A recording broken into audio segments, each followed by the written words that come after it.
Hello everyone, welcome back to my cooking channel রিমিস kitchen. আজ নিয়ে এসেছি একদম স্পেশাল ম্যাঙ্গো স্পঞ্জি কেক। আমি এখানে কাপ কেকের স্টাইলে বানিয়েছি, নর্মালও বানিয়েছি, আপনারা যে কোনোভাবেই বানাতে পারেন। জাস্ট ব্যাটারটা কীভাবে বানাচ্ছি সেটা দেখাটা খুব জরুরি। মানে কেক মিক্স কীভাবে হচ্ছে সেটাই আর কি। দারুণ স্পঞ্জি, একদম তুলতুলে, আর আমের একটা অসাধারণ টেস্ট, গন্ধে ভরা একটা ফলের রাজা আম যেহেতু, তার একটা তো অন্যরকম টেস্ট হয়, তো সেই টেস্ট বজায় রেখে বানিয়ে নিচ্ছি আজকে ম্যাঙ্গো স্পঞ্জি কেক। আমি প্রথমে আমের পাল্পটাকে নিয়ে স্মুথ একটা পেস্ট বানিয়ে নিচ্ছি। আমার চ্যানেলের নতুন ভিউয়ার্স আমার রেসিপিকে একটা লাইক করবেন, অবশ্যই কমেন্ট করে জানাবেন কেমন হলো, আর আমার সাথে থাকবেন। চ্যানেলে প্রচুর রেসিপি আছে, সেটা দেখবেন, আর সেই রেসিপি দেখার জন্য আপনারা আমার চ্যানেলকে সাবস্ক্রাইব করতে হবে, আর পাশে থাকা বেল আইকন অবশ্যই প্রেস করবেন। আমার ম্যাঙ্গো পাল্পটা এদিকে রেডি হয়ে গেছে, অবশ্যই একটা সাবস্ক্রাইব করবেন, বেল আইকন প্রেস করতে ভুলবেন না। পাল্পটা একদম স্মুথ বানিয়ে নিয়েছি, আপনারা চাইলে একটু দারদারা বানাতে পারেন, কিন্তু না, আমি শেষে বেলা আবার একটু পুরো রেসিপির সাথে থাকুন, অনেক কিছু দেখাবো। আমি দুটো ডিম নিয়েছি, নিয়ে এখানে আমি বিটারের সাহায্যে আমি ডিমটাকে ফেটিয়ে নিচ্ছি খুব ভালোভাবে। আপনারা এখানে হাতেও ফেটিয়ে নিতে পারেন, কোনো ব্যাপার নেই। তো এই প্রসেসটা করলে খুব স্পঞ্জি হয় কেকটা। আর আমি এখানে বাটার ব্যবহার করছি না, আমি সাদা তেল ব্যবহার করছি। আপনারা চাইলে বাটার ব্যবহার করতে পারেন, একটু সল্টও দিতে পারেন। আমি কিন্তু সব মিষ্টিতে সল্ট দিই না, সেই কারণে আমি কেকেও দিলাম না এক্ষেত্রে। আমি এখানে সাদা তেলটা দিয়ে আবার একটু খুব ভালোভাবে ফেটিয়ে নিচ্ছি।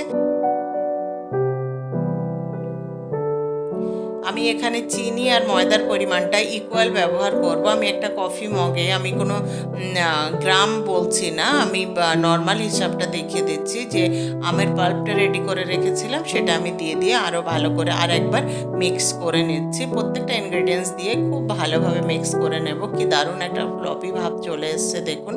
কেকটা নর্মালি ভীষণ স্পঞ্জি, ভীষণ সুন্দর হয়। অবশ্যই একবার আমার রেসিপি ফলো করে বানাবেন, আর কেমন হলো আমাকে জানাতে ভুলবেন না। এবার আমি দিয়ে দিচ্ছি 1 কাপ মগ, দেখুন এটা কফি মগ, 1 কাপ আমি এখানে সুগার পাউডার দিয়ে দিচ্ছি, দিয়ে আবারও খুব ভালোভাবে মিক্স করে নিচ্ছি। ঠিক ওই কাপেই আমি 1 কাপ ময়দা এখানে ব্যবহার করলাম। সবসময় কেকের ক্ষেত্রে কিন্তু চিনিটা একটু বেশি দিতে হয়। আমি এখানে বেকিং সোডা আর বেকিং পাউডার ব্যবহার করছি। সবসময় মাথায় রাখবেন, যতটা সোডা দেব তার ডাবল কিন্তু বেকিং পাউডারটা দিতে হয়। আমি বেকিং পাউডারটা দিয়ে দিলাম, সোডাটাও দিয়ে দিলাম, যে পরিমাণটা বললাম সেটাই।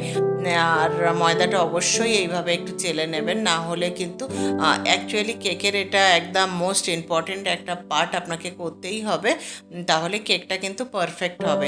আর যে কোনো জিনিস করলে ধৈর্য সহকারে করলে কিন্তু জিনিসটা ভালো হয়। তো আমি সেটাই আর কি বলার চেষ্টা করছি বারবার, প্রত্যেকটা জিনিস খুব সাবধানে করবেন। আমি সমস্ত ইনগ্রিডিয়েন্টসটাকে হালকা হাতে এইভাবে ঘুরিয়ে স্মুথ একটা ব্যাটার বানিয়ে নিচ্ছে। খুব দারুণ একটা রেসিপি, দেখুন কত সুন্দর একদম স্মুথ একটা ব্যাটার হয়ে গেছে। আমার দুটো ডিমে আর ম্যাঙ্গো যে পাল্প ছিল তাতেই হয়ে গেছে, জলের আর দরকার হয় না। আর আমি এখানে আরেকটা জিনিস, কোনো এসেন্স ব্যবহার করিনি, কারণ আমের একটা দারুণ গন্ধ আছে, টেস্ট আছে। আমের গন্ধটাই কিন্তু ডিমের গন্ধটাকে কাটিয়ে দেবে, এক্ষেত্রে এসেন্স ব্যবহার করার দরকার নেই। আপনি চাইলে করতেই পারেন, কোনো ব্যাপার নেই আর কি। আর আমি এখানে আমটাকে একদম কেটে ছোট ছোট, আমরা যেমন কেকের ক্ষেত্রে টুটি ফুটি ব্যবহার করি, তো এখানে আমি ম্যাঙ্গোটাকেই টুটি ফুটি হিসাবে ব্যবহার করলাম। অবশ্যই এই প্রসেসটাও করবেন, ভীষণ ভালো লাগে, দেখতেও ভালো লাগে, খেতেও ভীষণ ভালো লাগে।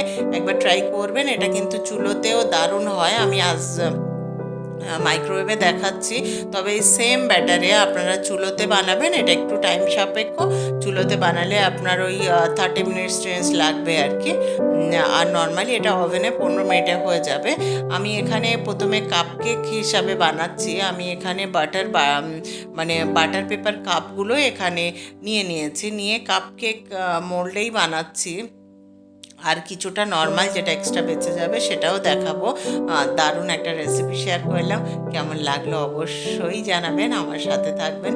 তাহলে ভালো ভালো রেসিপি নিয়ে হাজির হবার অবশ্যই একটা লাইক করে দিন, লাইক পেলে তো এনকারেজ হই ভালো ভালো রেসিপি বানানোর জন্য। অবশ্যই বানাবেন, এখানে কোনো ফুড কালারের প্রয়োজন হয়নি। আমের এত সুন্দর একটা কালার, দেখুন এখনই কালারটা কত সুন্দর।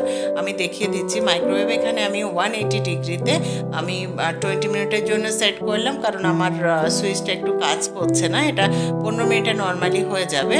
আমি এখানে প্রিহিটেড ওভেনটাকে করে নিয়েছি, প্রথমে 10 মিনিটসে 180 ডিগ্রিতে 10 মিনিটসে প্রিহিট করে নিয়েছি, তারপরে আবারও সেট করলাম 180 ডিগ্রিতে 20 মিনিটসের জন্য, কিন্তু আমি 15 মিনিটটা খেয়াল রেখে আমি অফ করে দেব।